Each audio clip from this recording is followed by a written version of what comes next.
voy a poner a grabar para que después los que no puedan estar puedan participar y tener ahí su participación grabada. Ese es nuestro segundo encuentro en Introducción a la Biblia y la propuesta de nuestra clase es la de tener un feedback de ustedes de cómo ha sido hasta ahora. Las clases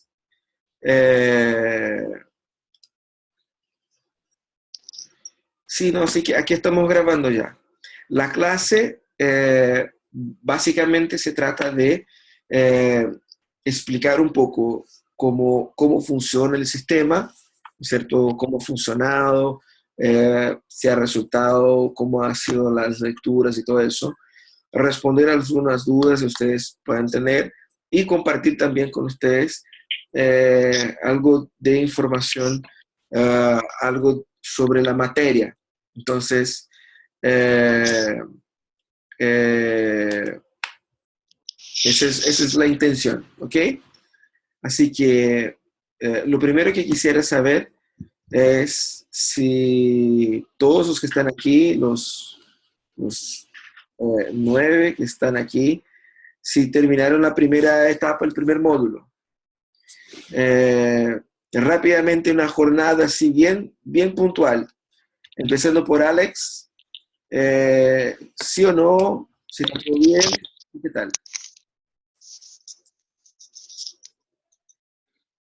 Hola, Alex.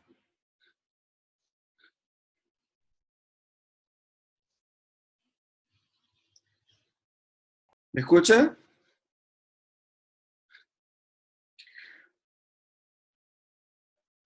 Benito, ¿cómo estás?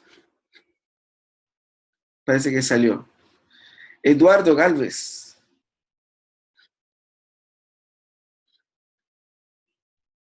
¿Hiciste la lectura? Puedes prender el audio si quieres. Ah, ok. Ahí responde en el chat si hiciste la lectura del primer módulo. Fernando Soto. ¿Cómo está Fernando? Hola, ¿se escucha? ¿Sí? Sí, yo estoy terminando de leer o sea, estoy ya casi terminando la lectura. Se me faltan un par de páginas solamente. Ya, perfecto. Eh, José Solar.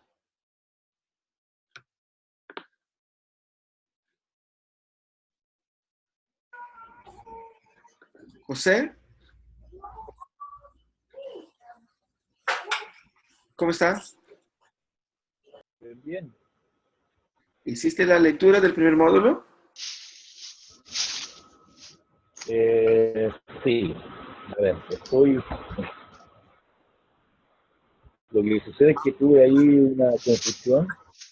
Me puse a leer, en la primera clase hablamos sobre el resumen del libro, pero como no se especificó qué libro, hice yo un resumen de otro libro que estaba leyendo en simultáneo. Después quedé estancado, como no había un link, no se sabía si se estudiaba solo o si iba a estudiar de forma directa a través de un link. Y hoy día, viendo el documento de los otros compañeros, de los otros hermanos, ahí me di cuenta de que era relacionado el resumen con lo que es el origen de la Biblia. Así que en la oficina prioricé lectura y el trabajo de elegir segundo plano. Mañana tengo que ir a rematar lo pendiente. Así Ya, que estoy leyendo para poder resumirlo. perfecto. Y con respecto a lo del día domingo, ya vi el PowerPoint, hice un resumen y ahora espero que podamos repasar lo que queda pendiente para poder responder el cuestionario el domingo. Ya, perfecto. Ro, aquí aparece solamente Ro.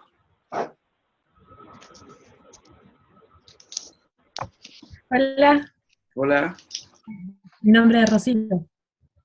mucho gusto. Rocío y igual me faltan algunas hojas para poder terminar la lectura y continuar con el trabajo.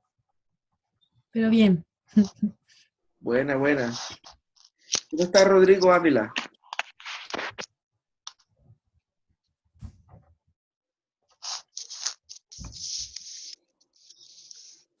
Rodrigo, ¿me escuchas?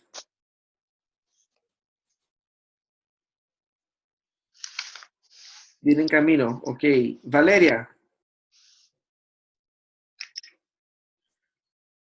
Perfecto, terminó la lectura, estoy entendiendo. Verónica,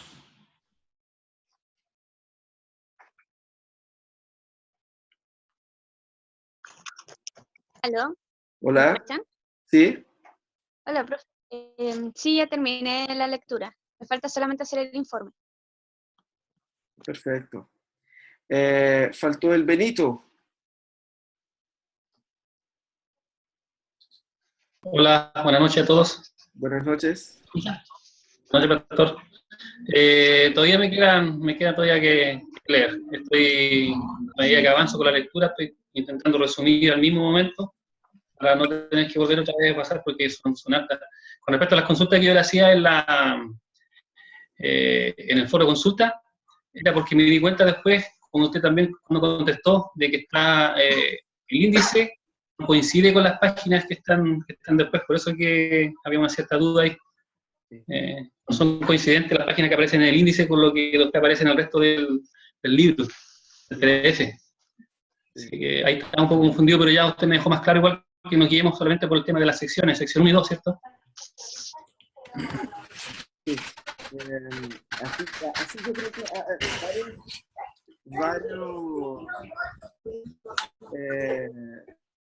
varios se confundieron con eso porque cuando baja el archivo no tiene páginas como digo, en el pie de página, no tiene numeración de páginas. Y por lo tanto alguno puede confundirse. Pero veo que todos están así como bien avanzados con la lectura. Parece que faltó la Tasha o la Shaz Troza, aquí aparece.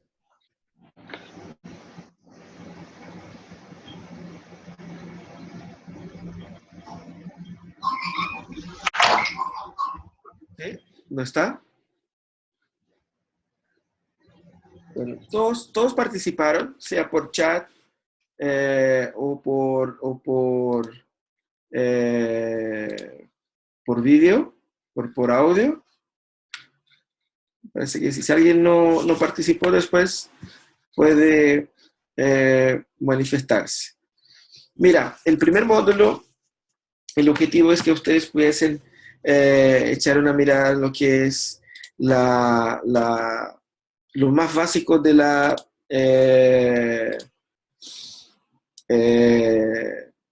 Biblia, según el texto obligatorio que nosotros pasamos, ¿no es cierto? El texto ahí nos presenta dos temáticas generales, como ustedes han visto.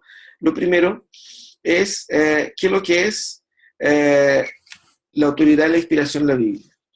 Antiguamente nosotros hacíamos ese módulo y pedíamos en ese primer módulo que hablaran sobre la autoridad de la Biblia hoy día, un poco para sentir lo que piensan ustedes o la iglesia ustedes sobre la autoridad de la Biblia de una forma así genérica antes de un estudio más profundo.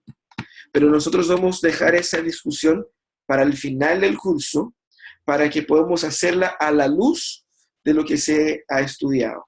Entonces, lo que ese módulo presenta es básicamente dar una base muy elemental para que se pueda discutir temas más interesantes a futuro.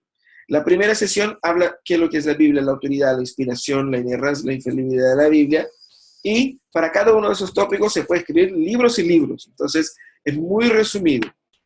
La segunda parte, la sesión 2, habla del canon de la Biblia, que es un tema que no es muy conocido en las iglesias. Mucha gente quizás puede que se encontró con un texto que nunca había leído o con cosas que nunca habían escuchado, pero que es interesantísimo preparándonos para estudiar el texto bíblico de una forma mucho más consciente.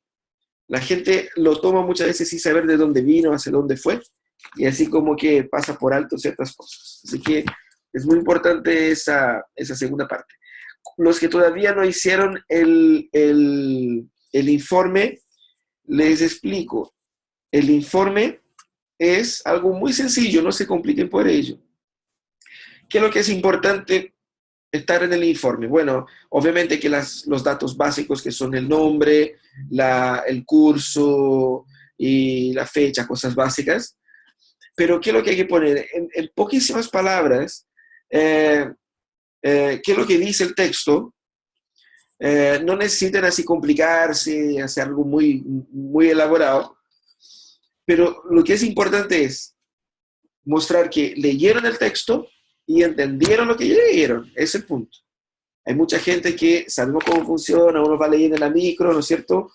Un ojo abierto, otro cerrado, y a veces cabecea, a veces anda, ¿no es cierto?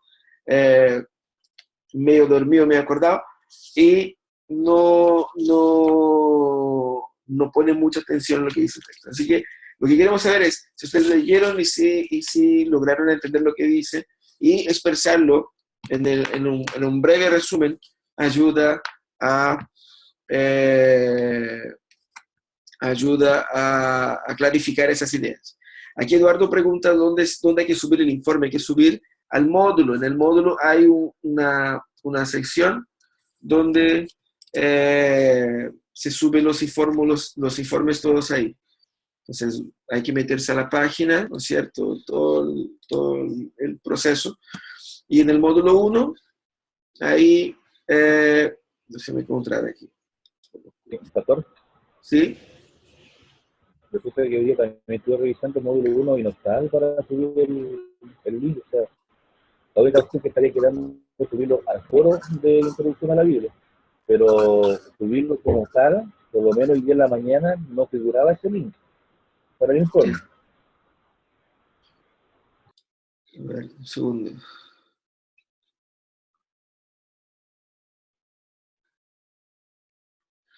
Déjame ver si estoy aquí en el módulo.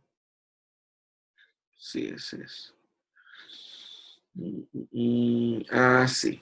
En el módulo 2, el módulo 1, no aparece el link, ¿verdad? Como está en el módulo 2. El módulo 2 ya aparece ahí como para enviar el informe de lectura. Mira, voy a hablar con Cristian para que podamos arreglar eso, pero espero que hasta el inicio de la próxima semana ya esté todo arreglado. Con relación entonces, con relación al informe es eso, ¿cierto? En el módulo 1, lo que nosotros esperamos es que haya una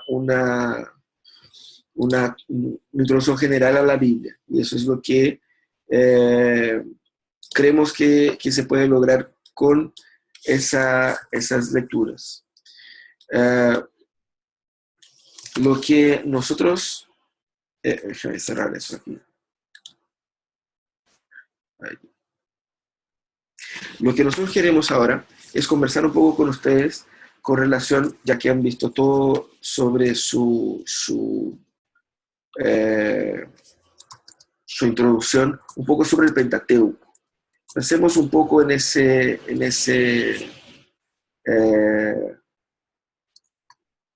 aquí. En los primeros 5 libros de la Biblia, que son libros Pentateuco. En los primeros 5 libros de la Biblia, que son quizás uno de los libros más famosos en nuestro texto bíblico después de los 4 evangelios. Yo creo que muchos conocen bastante los 4 evangelios y Génesis. No digo ni siquiera el Pentateuco, Génesis. Todos hemos escuchado, o se escucha, no solamente nosotros, pero en el mundo evangélico en general, de la creación, de la caída, historia de Noé, la historia de Abraham, la historia de José. Ahora aquí en Chile está dando la teleserie ahí esa de Moisés, entonces hay un poco más de Éxodo, la gente está quizás un poquito más enterada de ciertas historias que contiene el Pentateuco. No obstante, es algo que debemos considerar, que no siempre nosotros conocemos el Pentateuco bien lo suficiente como para sacar el máximo provecho. Así que quisiera hacer un pequeño pantallazo con ustedes del Pentateuco para que podamos ir pensando, déjame cerrar esto, para que podamos ir pensando ahí en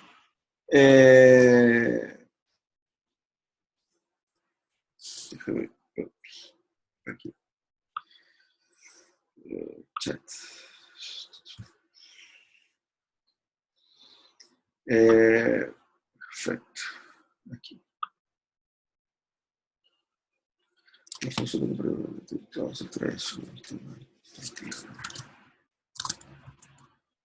Ok, ¿pueden ver?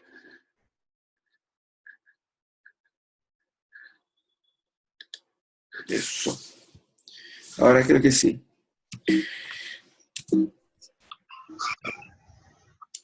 Nosotros, pensando en el Pentateuco, tenemos que recordar que los libros del Antiguo Testamento han sido una cuestión de desarrollo histórico.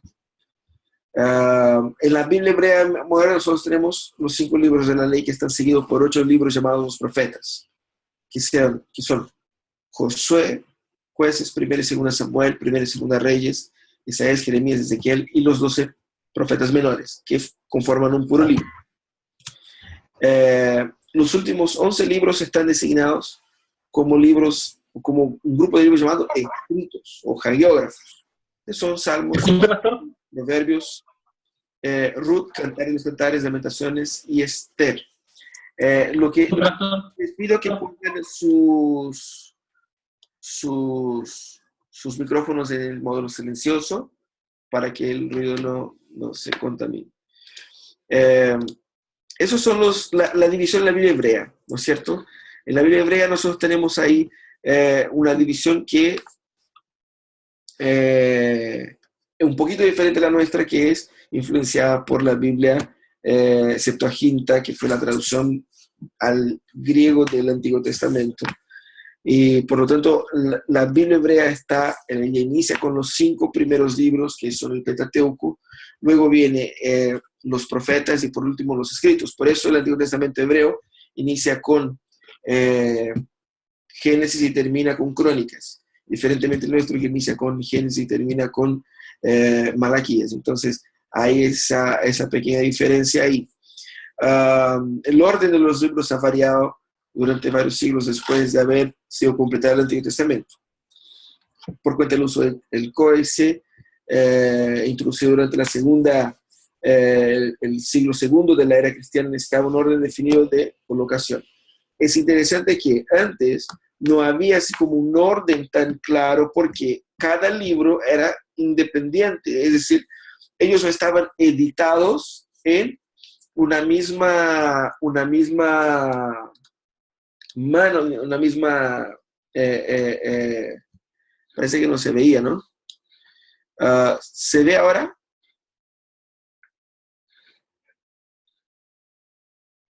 Ya. Déjame ver si ahora se ve. ¿Y ahora se ve? Oh.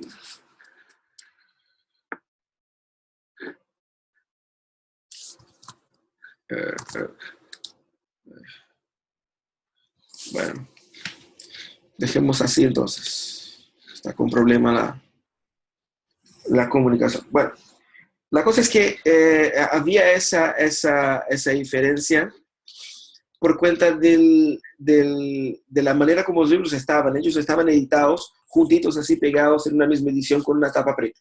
¿Ok? Entonces eso se dio, por eso la Biblia del Antiguo Testamento tenía esa diferenciación. Los 5 primeros libros de la Biblia son conocidos como Pentateuco. La palabra viene del griego Pentateucos, así como la mayoría de los libros, la mayoría de los nombres de los libros del Antiguo Testamento son nombres griegos. Fíjense que Pentateuco es un nombre griego, así como Deuteronomio, como Génesis, ¿no es cierto? No son nombres hebreos. La palabra Pentateucos significa libro de 5 volúmenes. Los judíos lo llaman Torá, que significa enseñanza. que es traducido genéricamente por ley. Entonces, cuando la Biblia dice ahí, Jesús dice, no, que está escrito en la ley, él no quiere decir que está escrito en los 10 mandamientos. Él quiere decir, está escrito en la Torá, está escrito en el Pentateuco. Es decir, está escrito en esos libros que componen el Pentateuco. Los libros del Pentateuco no son libros en sentido moderno, de entidades independientes y completas en sí mismas, sino que fueron concebidas y estructuradas como parte de una estructura mayor. Pensemos aquí un poquito en la unidad del Pentateuco. Si ustedes no han leído el Pentateuco entero, les recomiendo, así como con mucha insistencia, que lo hagan porque es fundamental. O sea, ningún cristiano debiera contentarse con una vida cristiana que no sea así de consciente.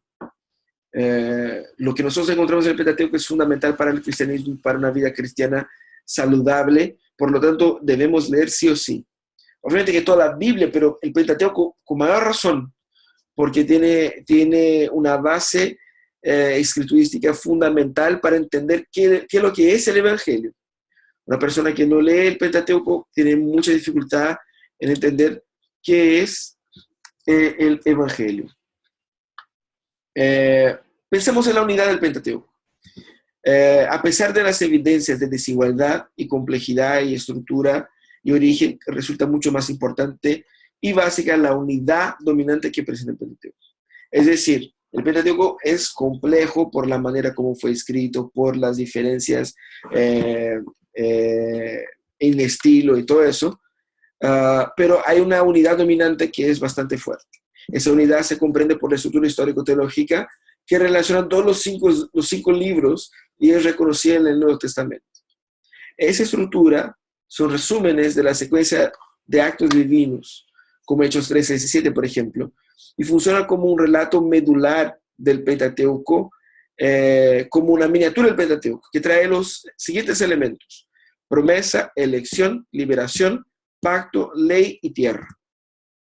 Entonces, cuando pensemos en promesa, acordémonos que fue Dios quien prometió ya desde el Génesis al Mesías. Luego tenemos ahí la elección del pueblo, ¿no es cierto? Cuando Dios llama a Abraham, ¿no es cierto? Él dijo que él iba a ser de Abraham su pueblo. Luego los hebreos estaban en Egipto y el Señor obra liberación con ellos, hace un pacto con ellos, les da la ley y por fin les da la tierra. Esa lógica es la secuencia lógica del Pentateuco y la secuencia histórica también del Pentateuco y la secuencia temática del Pentateuco. Así que eso muestra su unidad. El elemento central es el Éxodo, como la primera liberación del pueblo y modelo para todas las otras liberaciones. Es decir, cuando nosotros estamos hablando del Éxodo, estamos hablando de un evento histórico, real, que se dio, que fue visible, que fue perceptible, que fue realizado por hombres y mujeres en la historia. Pero también, bíblicamente, el Señor utiliza el Pentateuco como un modelo para ilustrar la verdadera liberación que Él obra en Cristo, mostrando cómo Él va a obrar con su mano poderosa para arrancarnos de la esclavitud y llevarnos al reino del Hijo de su amor, como dice Pablo ahí en Colosenses. Entonces, el Señor, en muchas otras circunstancias, muestra que el Dios que le sacó del Egipto muestra su poder de liberación, poder de salvación, ilustrando con la salvación de Egipto. Entonces, ese es un ejemplo para nosotros. Ese elemento se constituye el núcleo y el eje del Pentateuco. El Éxodo es el eje fundamental del Pentateuco porque relaciona todos los demás elementos. La liberación o la salida del Egipto es el link entre la promesa de Dios, que sería quizás el primer paso en esa línea, y la tierra, que es la última. Entonces, todo eso, promesa, elección, liberación, pacto, ley y tierra, encuentra su eje ahí en el Éxodo. Los 11 primeros capítulos de Génesis tienen una gran diferencia temática del resto del libro, pero están relacionados por formar una estructura que podemos comprender el ser humano y las acciones de Dios para con su pueblo. Solamente a la luz de esa interpretación se puede comprender la importancia de la elección.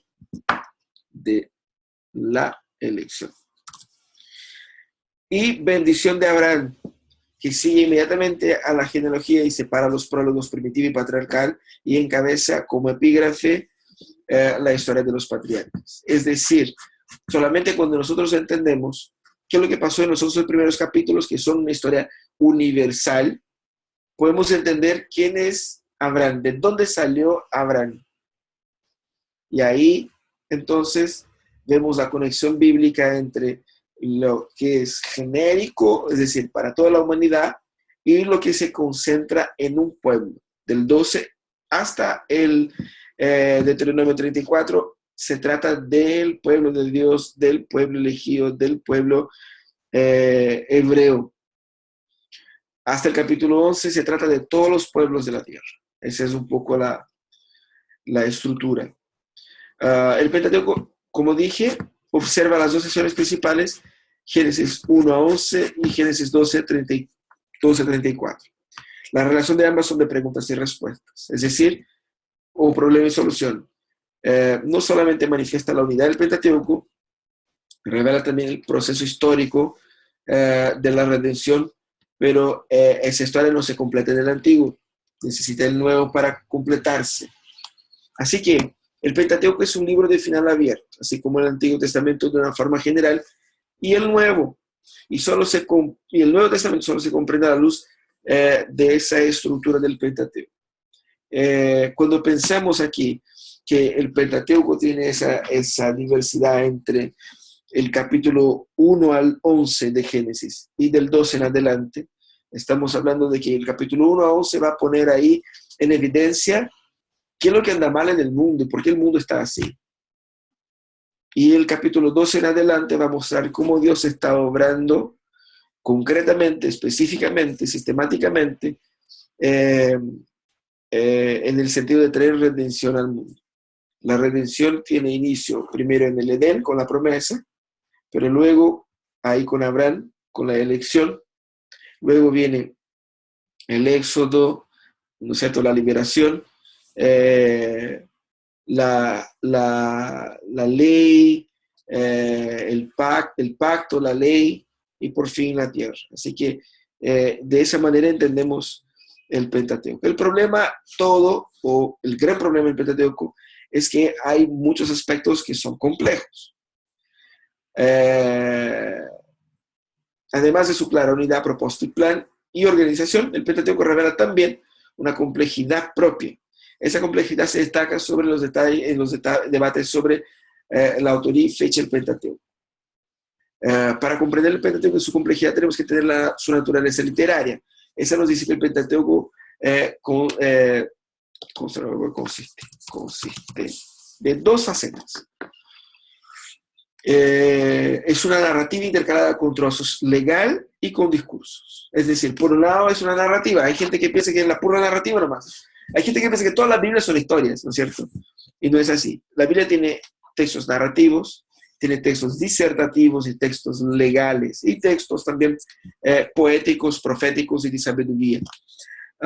Entonces, cada estilo obviamente demanda una interpretación específica. En el caso del Pentateuco, tenemos mayormente textos narrativos, es decir, contando una historia con un personaje, con un evento, con el sujeto, con el predicado y todo lo demás. No obstante, tenemos también textos legales, que son textos de interpretación compleja, sobre todo cuando pensamos en la diferencia de los diversos tipos de ley que se encuentran en las Escrituras. Y tenemos textos que son discursos, es decir, son charlas escritas, son disertaciones, lo que demanda también otro tipo de interpretación.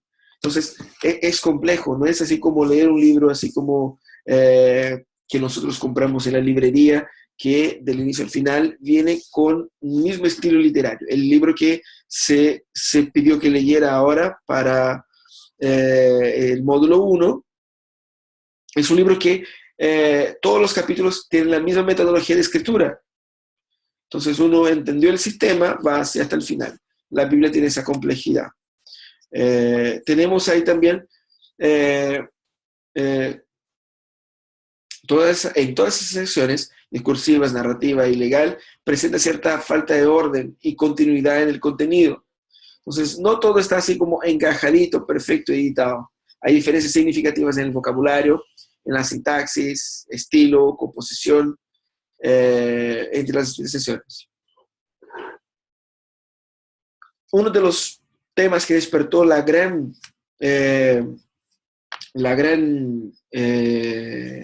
debate sobre el libro del Pentateuco fue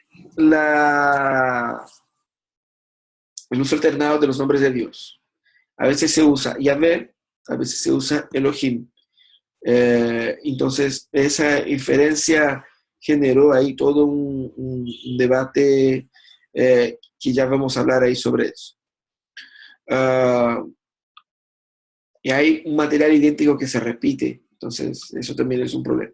Pensemos en la autoría. Mucha gente cuestiona la autoría del Pentateuco, pero primeramente el Pentateuco es una obra anónima. O sea, él no se autoatribuye de una forma obvia su autoría. Es como la mayoría, o como muchos de los libros de la Biblia, son anónimos. No se le atribuye a sí mismo una autoría clara, aunque la Biblia, por decirlo así de una forma general, le da o le designa una autoría de Moisés. El Pentateuco presenta diversos indicios de la autoría mosaica. Dios ordenó a Moisés escribir hechos históricos, leyes o secciones de los códigos penales, poema, y todas esas referencias apuntan a un trabajo literario de Moisés. Entonces, muy probablemente Moisés sí estaba escribiendo. También el texto, las referencias de Moisés como autor son corroboradas a lo largo de la Biblia, en los libros, por ejemplo, posexílicos, que fueron escritos después del exilio, como Nehemías, Zacarías, Malaquías. Son libros que apuntan a esa realidad, a esa autoría de una forma más clara. Ellos se refieren al Pentateuco como libro de Moisés. Aquellos que son preexílicos, que son los libros intermedios, hacen escasa referencia a la actividad literaria de Moisés. En todo caso, se hace al Deuteronomio.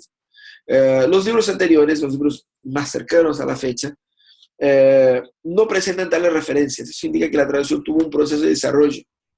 La conexión con Moisés fue extendiéndose de algunas leyes a Deuteronomio, luego todas las leyes y después a todo el Pentateuco. Es decir, progresivamente se fue solidificando la idea de que Moisés era el autor. Una de las teorías es también que en los libros intermedios y anteriores no existía un debate una preocupación sobre la autoría, porque no existía una cultura literaria significativa en Israel como forma de adoración. Pensemos que en el ambiente posexílico estamos hablando de que el pueblo de Israel, muchos de ellos ya no estaban en Jerusalén, y cuando pasaron por la experiencia del exilio, ellos no tenían el templo, los sacrificios y nada más como para manifestar su religión. De ahí nació el prototipo de lo que vino a ser la sinagoga. Ellos, por no tener el templo, volviéronse a las escrituras. Y ahí generó el ambiente sinagogal, por eso se reúnen ahí en las sinagogas en los días sábados. Esa cultura no existía antes. Entonces ellos tenían el templo, ellos adoraban en el templo, no eran tan literarios. Con una preocupación literaria mayor en el periodo posexílico, la producción literaria aumentó y la discusión de los temas también se elevó, o sea, se discutía más aspectos de los textos bíblicos, como por ejemplo la autoría, y esa es una teoría mía, por lo menos. Así que tenemos que tener una mirada al texto bíblico, especialmente el Pentateuco, de maneras distintas. Podemos hacer un vistazo histórico solamente, pero luego es importante hacer un abordaje cronológico de los hechos. Y también podemos hacer un vistazo literario, es decir, mirando la naturaleza literaria de cada libro, cómo fue escrito, cómo fue editado, cómo se seleccionó las historias, cómo las conectó y todo eso. Entonces, es muy importante hacer eso, un análisis histórico, es decir, qué eventos históricos son narrados y en qué secuencia. Luego también un análisis literario en el texto, buscando discernir de qué manera el autor quiso presentar esos eventos históricos. Luego estamos hablando de un doble análisis, ¿no es cierto? Son dos líneas al mismo tiempo.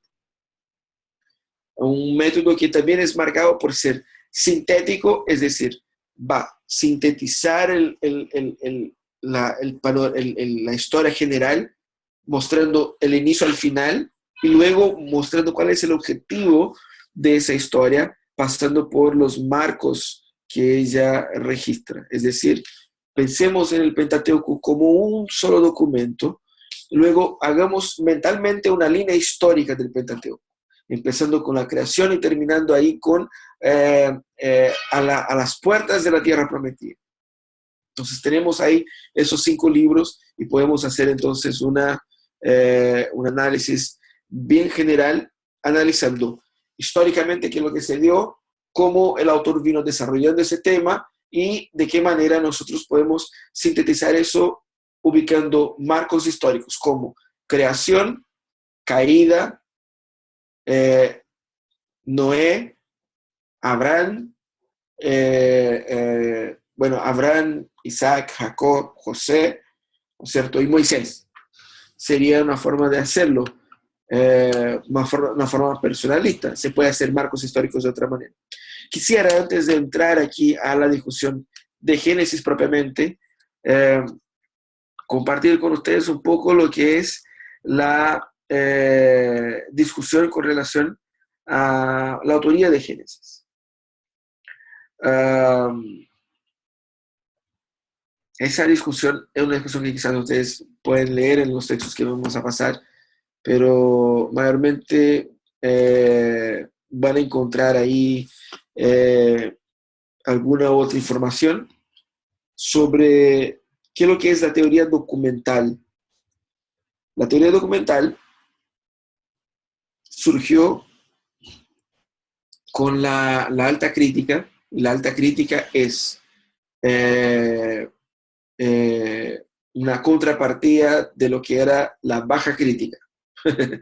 La alta y la baja. Bueno, el campo de la baja crítica se trata de la prueba documental, la investigación del texto como un documento con el propósito de averiguar la verdadera forma original del texto.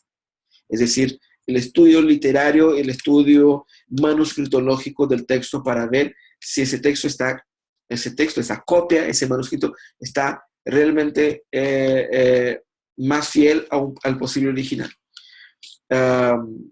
Y para eso se utiliza ediciones impresas, manuscritos, traducciones, citaciones, etc.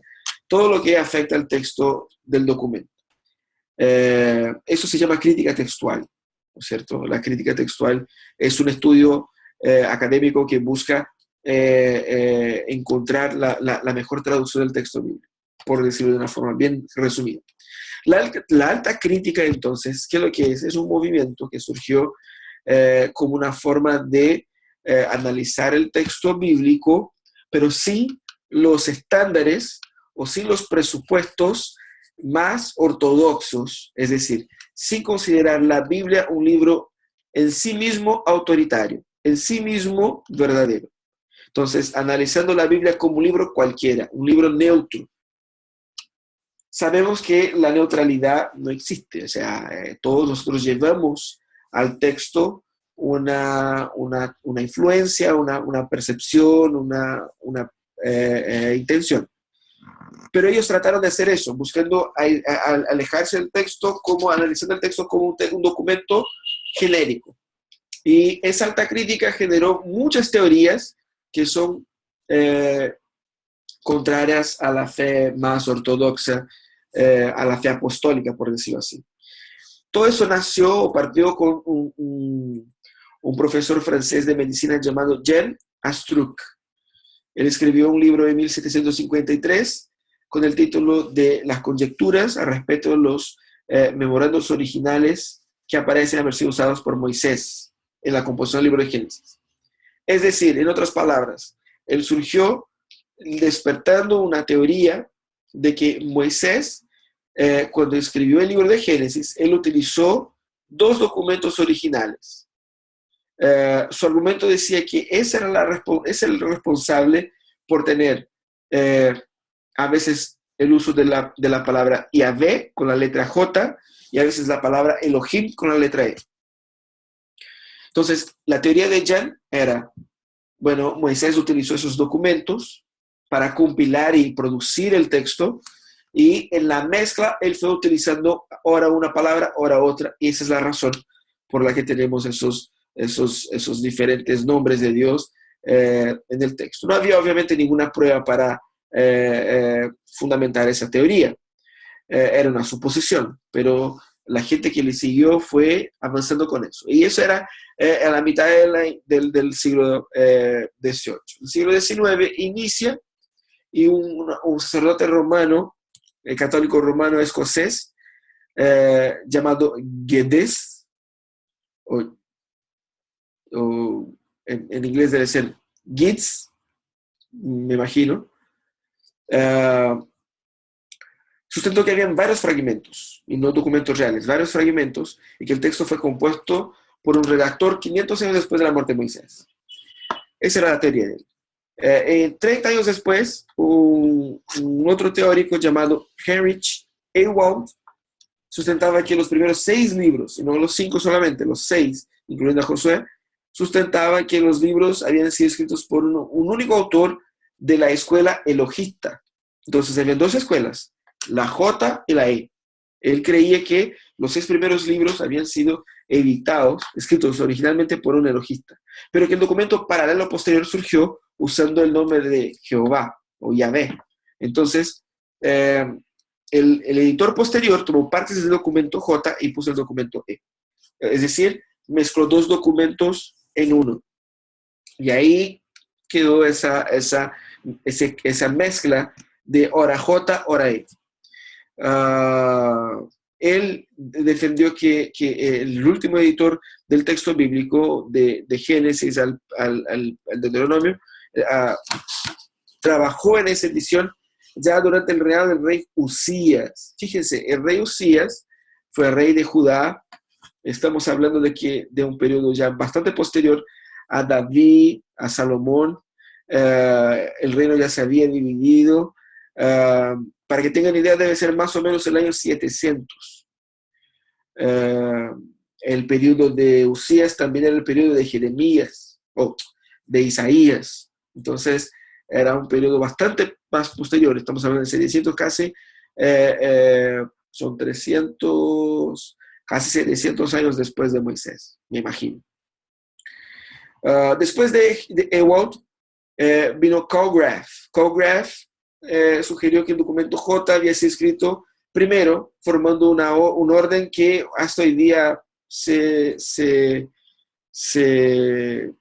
mantiene por aquellos que defienden esta teoría, que es JEDP. J de los documentos que usaban el nombre Jehová, E de los documentos que usaban el nombre Elohim, D de un documento deuteronomista, ¿no es cierto? Y P era de priest, sacerdote, que supuestamente fue un documento elaborado por Esdras, ahí ya en el periodo posesivo. Esos nombres surgieron con mayor fuerza con un teólogo llamado Julius Wellhausen. Wellhausen fue el que transformó esa teoría en una teoría conocida en el mundo entero, y por eso estamos hablando de eso. Si no hubiese sido por Wellhausen, no estaríamos hablando de esa teoría, sería algo, pura conjetura de teórico que anda buscando la quinta patalidad. Así que, ¿qué es lo que hizo Wellhausen? Tomó la hipótesis documental revisada por Graff y la popularizó. Él la armó en términos evolucionistas. Estamos hablando del siglo XIX, 1878. Era el evolucionismo estaba así como entrando en la academia de una forma bastante contundente. Entonces, Wellhausen lo estructuró de esta manera. La primera parte del Pentateuco vino del documento J, según él, de 850 a.C., y el documento E, 750 a.C. Deuteronomio fue escrito en los días de Josías, incorporado al documento J, es decir, bastante después del documento E. La legislación sacerdotal en el documento E fue un trabajo de Esdras, es llamado el documento P, y un editor posterior reunió todos esos documentos, más o menos cerca del año 200 a.C., para formar el Pentateuco que nosotros tenemos hoy día. Es decir, según esa teoría de autoría, el Pentateuco solo es Pentateuco desde el año 200 a.C. Hasta esa época era varios textos separados. Bueno, esa visión entró en todos los círculos teológicos de Europa y de Norteamérica, y mucha gente, muchos teólogos sustentaban y aún sustentan algunos esa teoría, mayormente teólogos de línea liberal, ¿no es cierto? Los teólogos conservadores seguían manteniendo la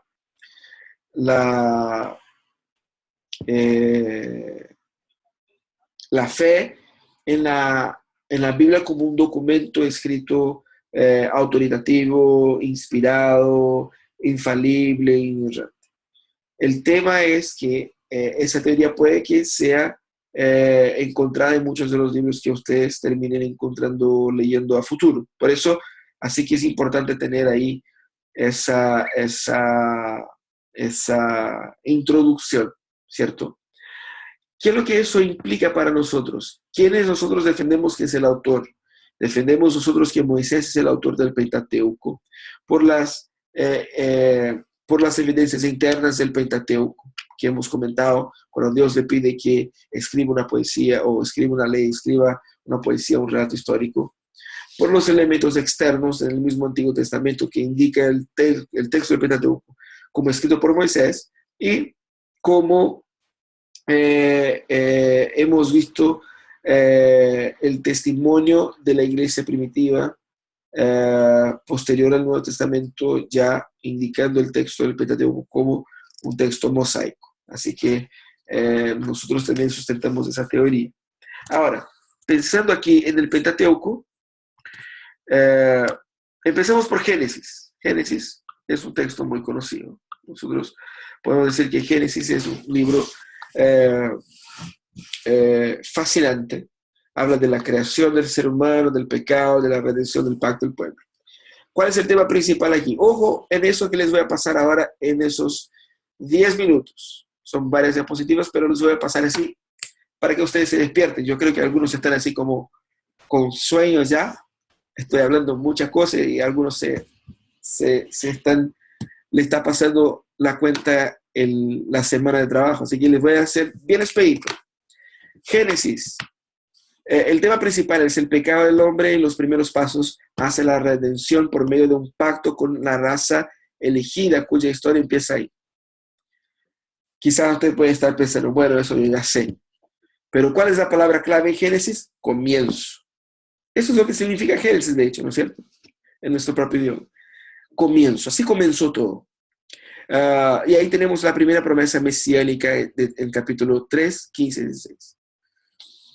La estructura básica de Génesis podemos armarla de esa manera. Historia primitiva, historia del pueblo elegido. La historia primitiva tenemos ahí creación, Adán y Eva, Caín, Abel, genealogía, Noé y Babel. y la historia del pueblo elegido tenemos Abraham, Isaac, Jacob y José. Ese es un bosquejo bastante sencillo. Hay bosquejos más elaborados en otros libros y biblias de estudio. Podemos armar en Génesis una línea histórico-pactual, es decir, personajes claves de la historia: Adán, Noé, Abraham, Isaac, Jacob, José. ¿Ok? Eso ayuda a memorizar el todo del libro. Personajes principales tenemos ahí Caín y Abel, ¿no es cierto? Caín fue el primer asesino, Abel el primer asesinado. Enoc, el hombre que andó con Dios, o que caminó con Dios, y Dios lo tomó para sí, lo que, ¿no es cierto?, algo que todos nosotros envidiamos. Lot, que era el sobrino de Abraham, que le trajo algunos problemas, ¿no es cierto? Y todos conocemos también la historia de la mujer de Lot, que se transformó ahí en una estatua de sal. Las mujeres del pacto: Sara, Rebeca, Lea y Raquel, ¿eh? Mujeres muy especiales. Y Judá, un hombre muy peculiar que tiene una historia, el capítulo, si no me equivoco, el 37, y toda una historia peculiar de Judá, que era no era el hijo mayor. Ahí aparece el hermano mayor, pero no era el hijo mayor de Jacob. Aquellos que son más atentos se deben acordar que el hijo mayor, si no me equivoco, era Rubén. Pero Rubén se mandó ahí sus buenos condoros, y Judá era el hijo quizás más responsable, ¿no es cierto?, de todos, y fue el que en la bendición de Jacob fue el que recibió quizás una de las mejores, o la mejor bendición, la bendición especial. Pero también él había, ahí en el capítulo 38, dejado su huella en la historia junto con Tamar, ¿no es cierto? Bueno, ahí para aprender. Después viene Éxodo. Mi esperanza es que aquellos que están leyendo el texto bíblico puedan leerlo con bastante atención, y cuando encuentren así como la teleserie que está dando, como películas que pasan del Éxodo, puedan tener atención y comparar, ¿no es cierto? No se vayan así con las ideas que vean en las películas o en las teleseries sobre episodios bíblicos. El texto de Éxodo es interesantísimo. Es la historia de Israel desde la muerte de José hasta la construcción del tabernáculo. Palabra clave: liberación. Es bastante obvio, porque la palabra Éxodo significa salida, ¿no es cierto? Pero podemos aplicarla también en un sentido de liberación. Liberación es la palabra clave. Tenemos ahí una estructura bastante básica: cautiverio, capítulo 1 y 2, liberación, 3 a 12, disciplina, de 12 a 18, legislación y organización, de 18 a 40. Son 40 capítulos, pero son bien interesantes. Así que el libro de Éxodo es un libro fantástico. Tenemos entonces el libro de Levíticos, que es uno de los libros quizás menos famosos de las Escrituras, porque la gente dice, no, que hay muchas leyes, la ley es fome, ley aburrida, y cosas raras, que no se puede comer eso, no se puede hacer eso, no se puede hacer eso otro. Pero es un libro fantástico, fantástico, fantástico. El nombre derivado de la tribu de Leví, ¿no es cierto? Palabra clave: acceso y santidad. Ojo, ¿por qué acceso y santidad? Santidad tiene que ver con acceso a Dios. Entonces, todas las leyes involucradas ahí o presentadas en el texto apuntan a que nosotros tenemos ese montón de leyes porque nosotros somos pecadores y no podemos tener una relación con Dios. Esas leyes apuntan a todo lo que nosotros fallamos. Entonces pensemos en el texto, aplicando nuestros días, pensando cómo nosotros somos incapaces de tener acceso a Dios. El texto apunta a un modelo de santidad que es obviamente limitado y simbólico y provisorio, que efectivamente su propósito era apuntar a Cristo. El contenido entonces de ese libro es un compendio de leyes divinas, y el personaje principal aquí es el sumo sacerdote. Si el personaje principal en Éxodo sería Moisés, aquí es el sumo sacerdote. No que es una persona que más aparece, no. Es el personaje que más relevante en ese proceso. Todo. El tema central es cómo puede un pecador acercarse a un Dios santo.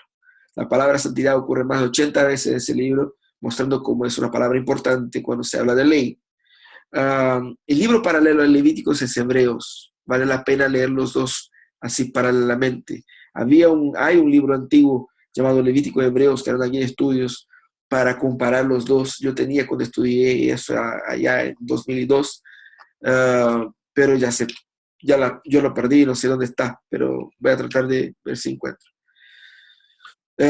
Una estructura básica para Levíticos, empezando así con la vida de acceso a Dios, leyes especiales que gobiernan Israel, y luego las 5 fiestas anuales, Pascua, Pentecostés, trompetas, la expiación, tabernáculos, y leyes e instrucciones generales, sabático, jubileo, bendiciones y ley de votos. Luego viene el libro de Números, que tiene nombre derivado de los censos de Israel. Al contrario de lo que hacen algunos países de Latinoamérica, el censo allá al parecer funcionaba. La lección central de Números es: la incredulidad impide la entrada a la vida abundante. Ese es el evento así como más marcante, ¿no es cierto? Ellos estaban a punto de entrar, ustedes se acuerdan, estaba ahí los espías que fueron a mirar a la tierra y volvieron así como que, ay no, por Dios, ¿cómo podemos hacer eso? Es imposible, no, vamos a morir. Y bueno, murieron todos. Pero el pueblo entró, ¿no es cierto?, 40 años después. El punto ahí es eso: la incredulidad impide la entrada a la vida abundante. Eventos principales es organización, legislación, partir del monte Sinaí, el pueblo desprecia el maná, el desánimo de Moisés, la designación de los 70 ancianos, el envío de las codornices, el celo de Miriam y Aarón, fracaso en Cádiz, ¿no es cierto?, cuando casi entran en la tierra prometida, el envío de los espías y su relato, la rebelión del pueblo y la maldición contra ellos, y los 40 años de desierto. Aquí sigue eso un poquito más grande, ¿no es cierto? Regreso a Cádiz y el pecado. Déjeme hacer eso así, porque eso ya fue. Regreso a Cádiz, el pecado de Moisés y la muerte de Aarón. La serpiente de bronce, Balaam y la corrupción de Israel. El censo de la nueva generación, leyes sobre herencia, ofrenda, fiestas, votos, etc. El juicio contra los madianitas, la distribución de la tierra al este del Jordán, ¿no es cierto? Y ciudades refugio. Ese es el contenido general. En Números nosotros encontramos tipos mesiánicos. Interesante, ¿no? Es todo un tema, vale la pena estudiar ese aspecto de los tipos mesiánicos. Es decir, tipos que la Biblia dice que son tipos, que son una forma de simbología avanzada, apuntando a otra cosa. Es decir, Cristo es apuntado, o el Mesías es apuntado a través de eventos históricos. Moisés, cuando hiere la roca, ¿por qué? La roca simbolizaba a Cristo, y él debía pedir a la roca que entregara agua y no herir a la roca. Él hirió la roca 3 veces. Los comentaristas dicen que esas 3 veces indican los 3 días que Cristo padeció. La serpiente de bronce, ¿no es cierto? De la misma manera que la serpiente fue levantada, Cristo sería levantado, pero aquellos que miraban hacia la serpiente encontraban sanidad, y lo mismo con Cristo. Las ciudades refugios, es decir, aquellos que habían cometido un crimen, habían asesinado a alguien, podían refugiarse, huir y refugiarse en esa ciudad, no para evitar la paga de sus crímenes, simplemente para no morir como producto de la venganza de la familia del asesinado, mostrando que nosotros podemos refugiarnos en Cristo. Tenemos ahí las 7 quejas. Si usted, ese es un tema interesante, ¿no es cierto? Una serie de sermones ahí en la iglesia, ¿no es cierto? Las 7 quejas del pueblo de Dios. Sobre el camino, porque el camino estaba muy, muy difícil, bueno, estaban caminando en el desierto. Sobre los alimentos, sobre los gigantes, sobre sus líderes, sobre los juicios divinos, sobre el desierto y por segunda vez sobre el maná. Entonces, el pueblo de Israel era un pueblo muy quisquilloso, muy complicado. Y si ustedes piensan que la iglesia de ustedes tiene problemas, echen una miradita al libro de Números y ustedes van a decir, mi iglesia es fantástica, no tiene nada, es hermosa. Problema tenía Moisés, nosotros somos perfectos. Esa es la sensación. Cuando comparamos con ellos, estamos súper bien. Ahí viene el libro de Deuteronomio. El nombre del libro viene derivado de las palabras griegas deuteros, que significa segunda, y nomos, que significa ley. Es decir, es una segunda ley. Se dio cuando la generación pasada de Israel había muerto y en el desierto, y era necesario enseñarles la ley a esta nueva generación. De esa manera se escribe entonces no se escribe ese documento, pero más bien se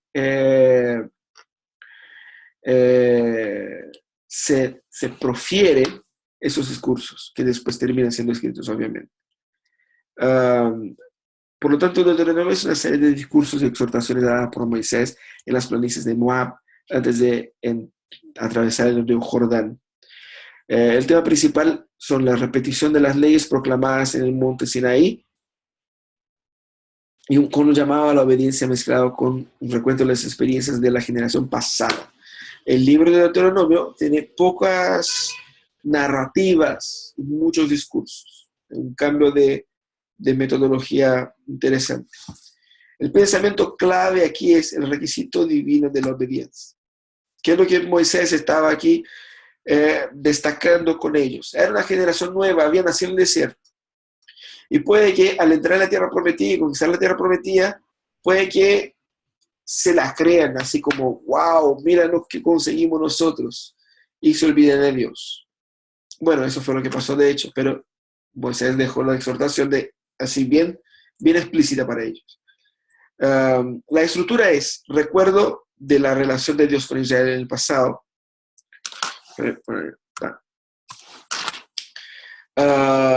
Repetición del decálogo y referencias a la elección de Israel como pueblo separado. Un código de leyes que deben ser guardadas en Canaán. Bendiciones para la obediencia. Maldiciones para la desobediencia y palabras finales de Moisés, su cántico, bendición, etc. Y recuerdo adicional de la última visión y muerte de Moisés.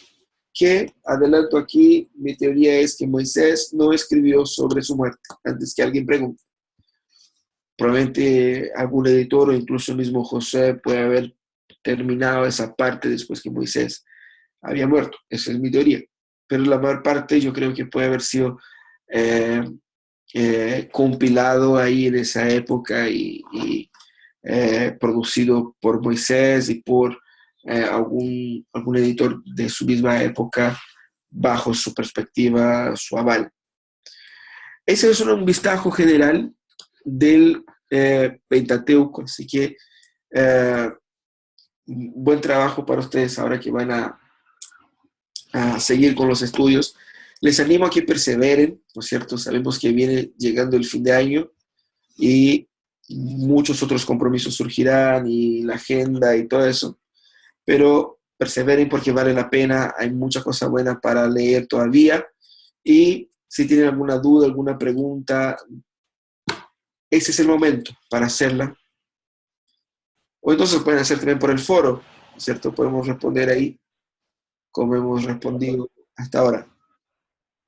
Doctor, ¿Sí? solo para comprobar la información, el examen final va a ser solamente referente al PowerPoint, ¿cierto? Que está en el módulo, el PowerPoint introductorio. Sí. Sí. El PowerPoint introductorio, para destacar, no es ese. El introductorio es uno que se llama Introducción a la Biblia. Que algo empecemos a ver la otra clase pero que en el introductorio está, bueno, hay muchas lecturas ahí básicas, ¿no es cierto?, sobre materiales de uso del texto bíblico, copias del texto bíblico, el texto masorético, todo eso, pero que yo creo que con la lectura de ustedes del libro ese que corresponde, Historia de la Biblia, van a hacer también junto con la lectura de los dos, van a tener ahí una facilidad muy grande para responder.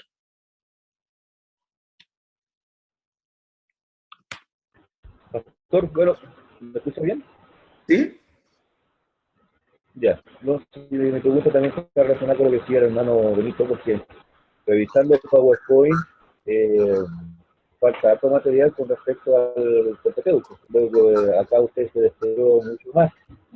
Entonces, lo que hay que hacer el domingo está relacionado con eso solamente, con ese PowerPoint. Ahora, quisiera volver a tomar una pregunta. Resulta que a mí se me cortó la señal, pues fuera, cuando hablamos con respecto al trabajo, de volver al inicio. Ese trabajo, ¿cuándo tiene plazo de entrega?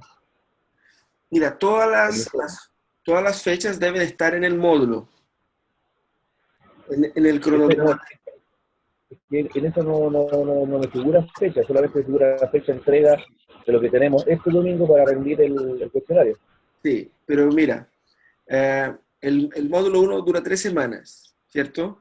Entonces, la primera semana, estamos en la tercera semana de septiembre, ¿cierto? ¿O no? Sí. Entonces, a ver. Entonces, el módulo terminaría ese fin de semana, porque ahí la próxima semana, del 26, ya sería el módulo 2, que también el módulo 2 dura 5 semanas. En el módulo 2... Sí, pero estaría pendiente la activación del link para subir el informe. Sí, no entendí. Estaría pendiente la activación del link para subir el informe.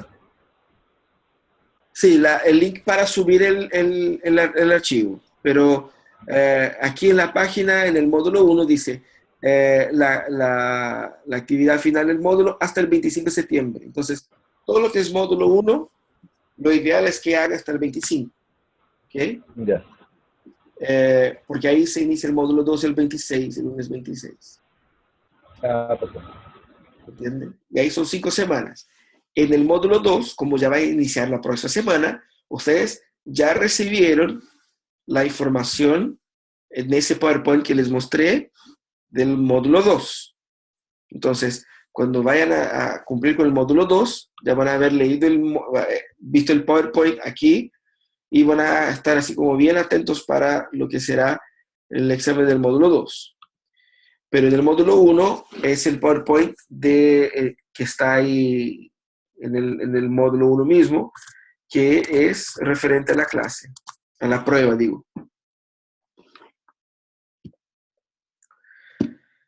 ¿Se entiende? Yo tengo una pregunta, me queda la duda, el tema del informe de lectura que hay que entregar, ¿se hace del libro completo o solamente es de las primeras 2 secciones? Son de las primeras 2 sesiones. Ok. La sesión 1 y 2. Doctor, ¿Sí? el PowerPoint que usted presentó hoy va a estar en el módulo 2 o usted lo tiene que subir para que esté disponible para nosotros. Va a estar en el módulo 2. Déjame conferir. Módulo 2. Y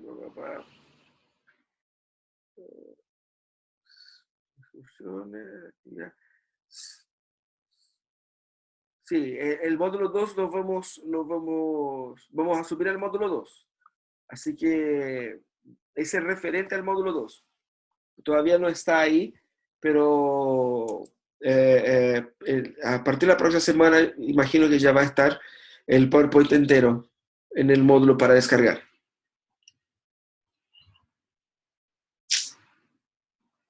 profesor. ¿Sí? ¿Escuchan? Sí. Me queda la duda acerca del link para subir al informe. ¿Cuándo va a estar disponible? Mira, espero que lo cuanto antes. Voy a conversar con Cristian ahora para que tengamos ese link así como lo antes posible. Yo creo que hasta mañana debe estar. O sea, de hoy a mañana ya debe estar, ¿cierto? Ya, gracias. ¿Alguna otra duda? ¿Sí? Profesor, entonces, según lo que yo leo en la página, sería el 25 la entrega de este informe, ¿cierto? El domingo. Sí. Y ahí eso competiría el módulo 1 y 2. No, módulo O sea, 1. los temas 1 y 2 del libro. Ah, sí, capítulo 1 y 2. La sesión 1 y 2. La sesión 1 tiene varios capítulos y la 2 tiene varios capítulos, pero la sesión 1 y 2 es lo que deben leer. Hay una gran diferencia, así cuando inicia la sesión 3, ahí da para percibir, así, aquí inicia la sesión 3, para aquellos que no tienen la página ahí. Pero algunos que quieran comprar el libro y leerlo impreso, ¿no es cierto?, pueden guiarse ahí de una forma más fácil por las páginas también.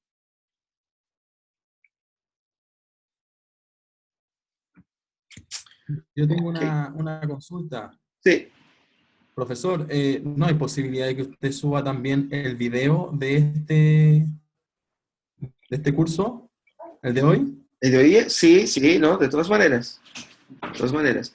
Ese video nosotros, cuando terminamos de grabar aquí, nosotros pasamos ahí para el departamento de edición y ellos suben. Porque imagino que Gracias. los alumnos que no han podido estar o que tuvieron que salir necesitan o necesitarían ver o les gustaría ver, así que va a estar disponible. ¿Acá, profesor? Sí, Si no me equivoco, no sé si los compañeros corroboran igual la información, la primera clase no se ha subido, ¿cierto? no sé si se subió o no, pero se grabó. Tengo entendido que se grabó, sí. Así que voy a consultar con Cristian, pero Profesor, estoy seguro que sí. ¿aló? ¿Se escucha? ¿Sí? ¿Aló? Sí, la clase sí está subida. Mandaron el link al correo, la mandaron junto con la clase de historia. Ahí está. Ahí está. Bueno, ¿alguien tiene alguna otra pregunta? Sí, yo creo que la evaluación, lo ideal que la evaluación también esté hecha para el domingo, ¿no es cierto? Porque ahí uno puede dedicarse más para las lecturas de la segunda sección.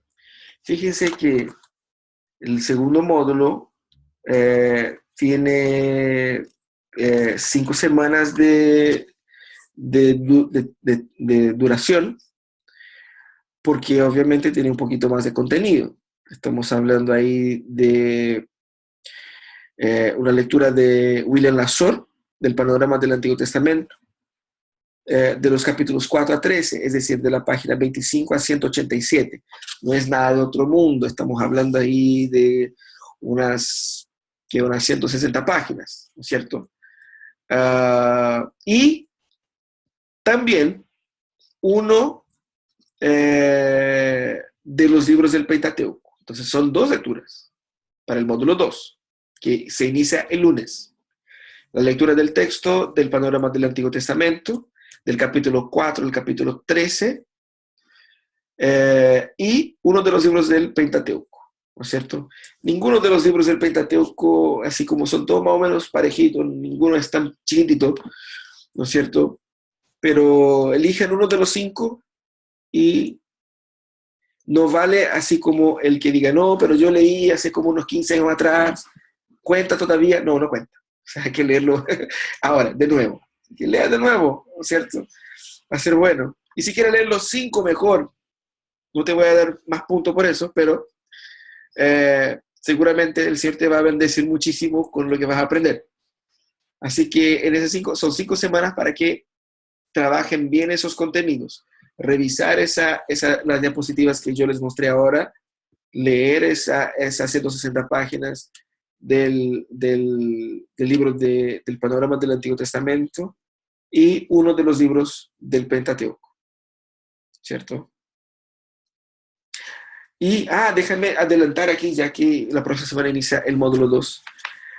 También en el módulo 2 está la informe de lectura, pero se pide un estudio bíblico escrito.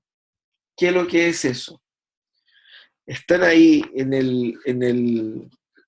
van a estar las instrucciones de la actividad, pero es importante que ustedes entiendan, cuando digo estudio bíblico, obviamente que es un texto del Pentateuco, ¿cierto? Como dice ahí las instrucciones.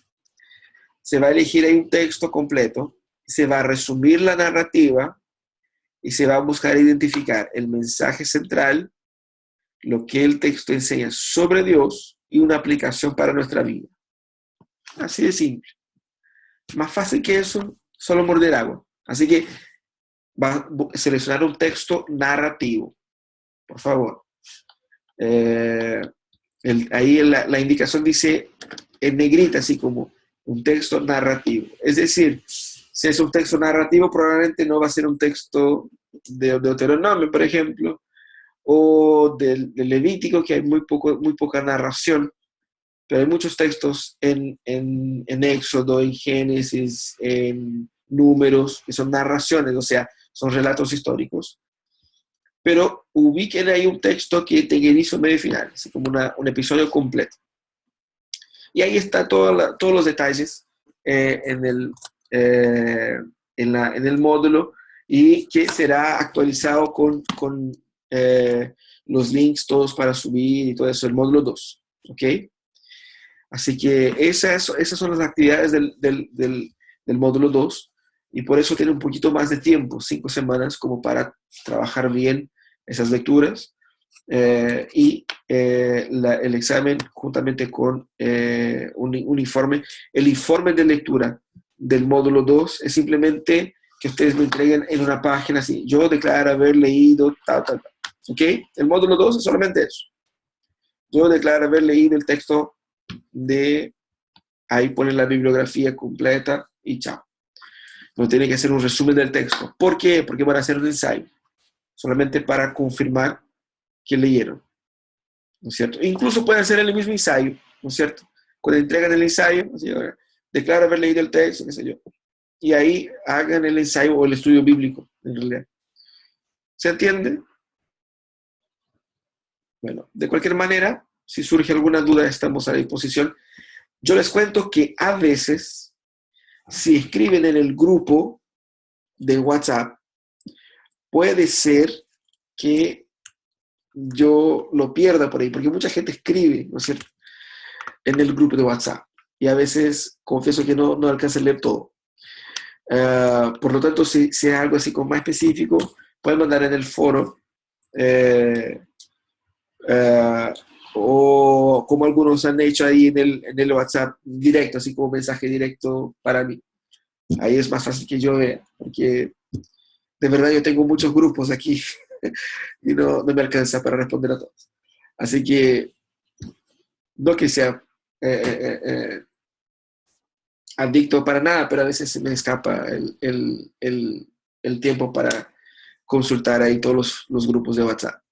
Así que cualquier duda, estamos a disposición. ¿Ok? Así que buen descanso, que el Señor los bendiga, un buen fin de viernes y un buen fin de semana a todos ustedes. Un gran abrazo. Chao, chao.